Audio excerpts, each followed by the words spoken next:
अब मछुए की बात सुनकर मछली परेशान हो गई।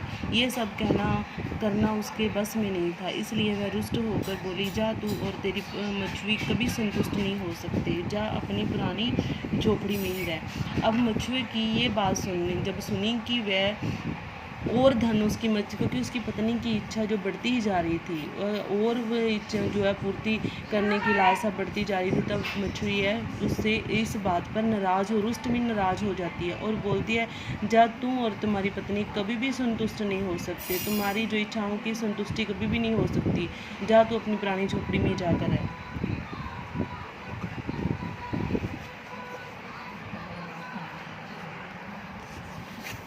मछुआ और मछली दोनों फिर उसी टूटी फूटी झोपड़ी में रहने लगते हैं। वही कहानी का अंत हो जाता है। अब क्या है, जब मछली ने रुष्ट होकर उनको कह दिया कि तुम्हारी जो इच्छाएं बढ़ती ही जाती हैं, इनकी कभी पूर्ति हो ही नहीं सकती, जाओ तुम पुरानी टूटी फूटी झोपड़ी में ही रहो जाकर। यहाँ पर ही कहानी का अंत हो जाता है। कहानी पुरानी है, इसकी एक भी बात सच नहीं है, पर इसमें हम लोगों के मनोरथों की सच्ची कहानी है। आकांक्षाओं का कब तक अंत हुआ है, इच्छाओं की क्या कोई सीमा है, पर मछुए के भाग्य परिवर्तन पर कौन उसके साथ सहानुभूति प्रकट करेगा। यह सभी कहेंगे कि ये तो उसका ही दोष है, उसकी स्त्री तो संतोष ही नहीं था, उसकी स्त्री को संतोष ही नहीं था, और यदि संतोष हो जाता तो उसकी ये दुर्गति क्यों होती। मछुए ने भी शायद यही कहकर अपनी पत्नी को झिड़का होगा।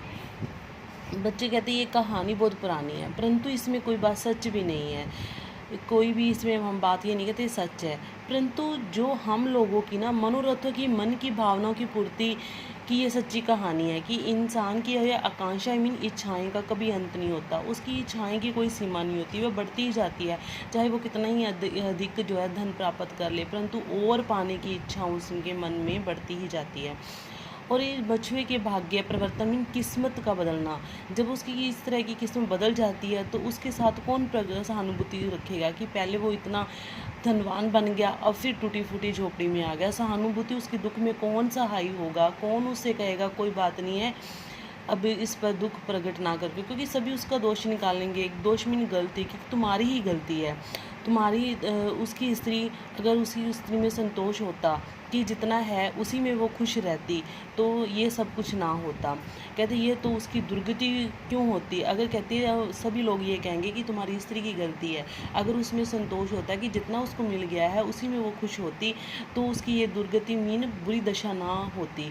मछुए ने भी शायद कहते हैं ये बात कहकर कि तुम जितना तुम्हें मिल गया उसी में संतुष्ट रहो, ये कहकर अपनी पत्नी को झिड़का डांटा होगा, तो ये आगे से होता तो ये बात नहीं होती, सभी लोग इसको यही कहेंगे।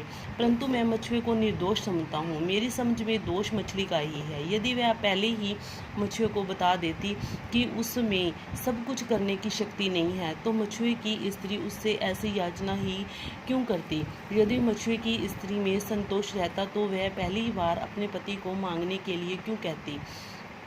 मछली ने पहले ही अपने वरदान से ये बात प्रकट कर दी कि मानो वह सब कुछ कर सकती है, किंतु जब मछुए की स्त्री ने कुछ ऐसी याचना की जो उसकी शक्ति के बाहर थी, तब वह एकदम जो है क्रोधित हो जाती होकर अभिशाप दे बैठी। उसने मछुए के उपकार का भी विचार नहीं किया था। वह सब भूल गई कि मछुए ने यदि उस समय उस पर दया ना की होती तो शायद उसका अस्तित्व ही ना रहता। उसने मछुए से ये क्यों नहीं कहा, जा भैया मैं तेरे लिए बहुत कुछ कर चुकी हूँ, अब कुछ नहीं कर सकती, अपनी रानी को समझा देना। परंतु मैं मछुए का निर्दोष समझता, निर्दोष कोई जिसका कोई कसूर ना हो, दोष ना हो। अब बच्चे इसमें कौन कहता है, मैं लेखक कह रहा है कि मैं मछुई को है जो निर्दोष मानता हूँ क्योंकि उसका कोई दोष नहीं है। कहते हैं लेखक के अनुसार सारा दोष है मछली का है। यदि मछली पहले ही उसको ये बता देती कि सब, क्योंकि उसने पहले ही अनुभव करा दिया कि मैं तुम्हारे लिए सब कुछ कर सकती हूँ। मछुए की स्त्री में कहते हैं अगर उसमें ये ना कहती कि मैं तुम्हारे लिए ये इच्छाओं की जो उसके पत्नी के मन में ना, मछुए की पत्नी के मन में ना जगाती तो शायद उसकी पत्नी ऐसी याचना ही ना करती, याचना मीन प्रार्थना ही ना करती।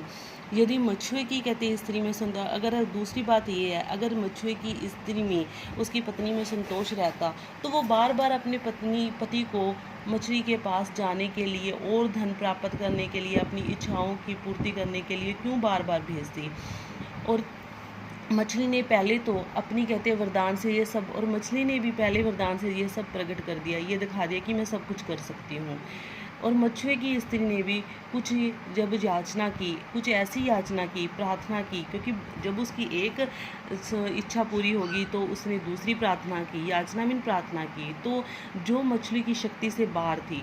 इस पर मछली को जो गुस्सा आया और उसे अभिशाप दे बैठी।